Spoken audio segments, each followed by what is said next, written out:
बिस्मिल्लाहिर्रहमानिर्रहीम। तुसी वेख रहे हो डॉक्टर AG अजीज़ चैनल और इस चैनल तुसी लाइक भी करना है और शेयर भी करना है जी। दोस्तों साडे गाँव अंदर जनाब मदरसा और मस्जिद ज़ेरे तमीर ने और जनाब अल्लाह दे घर दा काम जिहड़ा शुरू होया दा है और सारे दोस्तां अगे रिक्वेस्ट है जनाब कि इहदे इस काम वास्ते ज़रूर तावन करेआ जे। मैं तुहानूं जनाब विखा लिया मदरसा और मस्जिद बन रही है जनाब, बच्चे पढ़ते हैं जनाब और बिल्कुल फ्री जनाब ये मदरसा। यह जनाब ये ग्राउंड है महल्ले वकू जनाब और देख सकते हो मस्जिद का काम जारी है। मिस्त्री साहब लगे यह जनाब मस्जिद वाली जगह वे सारी।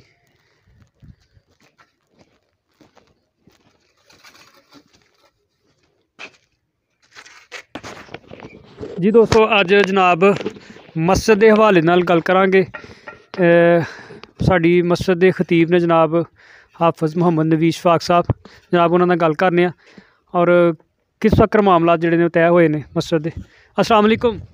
वालेकुम सलाम वरहमतुल्लाहि वबरकातुहू। जी आप साहब की हाल है, ठीक हो? अल्हम्दुलिल्लाह, अल्लाह ताला करम फजल। बहुत बहुत शुक्रिया डॉक्टर साहब तुसी साडे कोल तशरीफ ले आए हो। तो मस्जिद के मामलात अल्हम्दुलिल्लाह 8 सफ़ां दा सी हाल बनवाया जे और नीयां भर कीतियां ने, मिट्टी वगैरह डिलवा दी है और बाहर 2 सफ़ां दा बरामदा है और अल्हम्दुलिल्लाह हाल है सारा।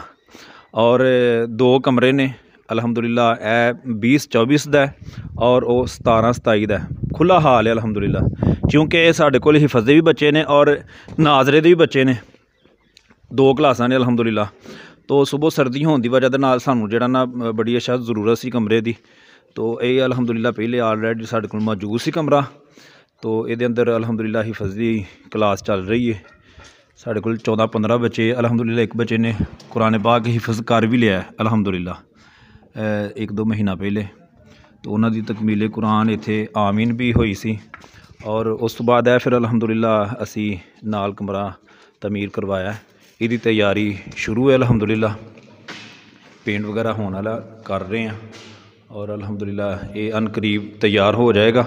और वैसे ये अंदर अल्हम्दुलिल्लाह सुबह असी ना बच्चों ये पढ़ाने प्रैक्टिकल नमाज भी और हिफत वाले जोड़े बच्चे ने तलीमी हवाले दे नाल बहुत ही ज़बरदस्त जा रहा है। तलफ्ज़ां दे नाल तजवीद के मुताबिक कुरान पाक दी तहफीज़ करवा रहे हैं, मुकम्मल करवा रहे हैं हिफज।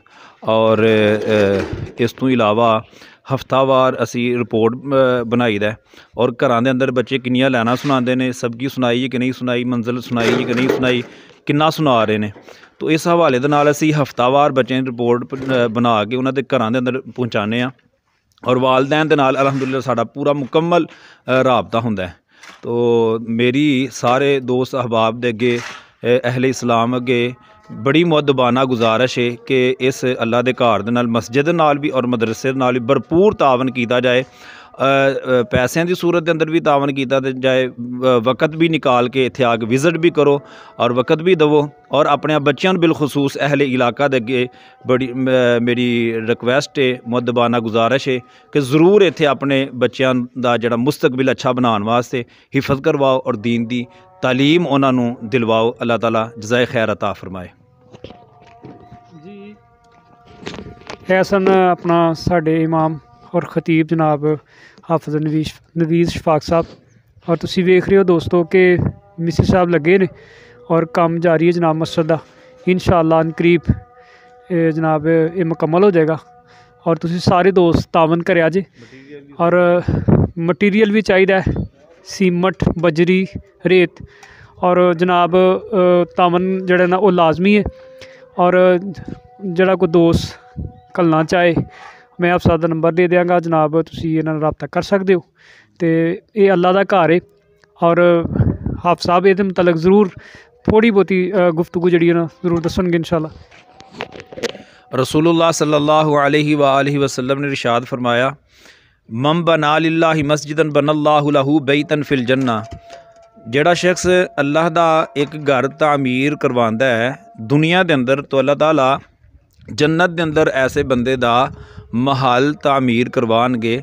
तो बल्कि एक हदीस के अंदर आंदा है कमफ हासी कतातिन, بن اللہ لہو بیتن فی الجنہ، اگر چڑیا دے گھونسلے جتنا بھی اللہ دا گھر کوئی تعمیر کرواندا ہے تو اللہ تعالیٰ بن اللہ لہو بیتن فی الجنہ او دا گھر بھی او دا محل بھی جنت دے اندر تعمیر کروان گے۔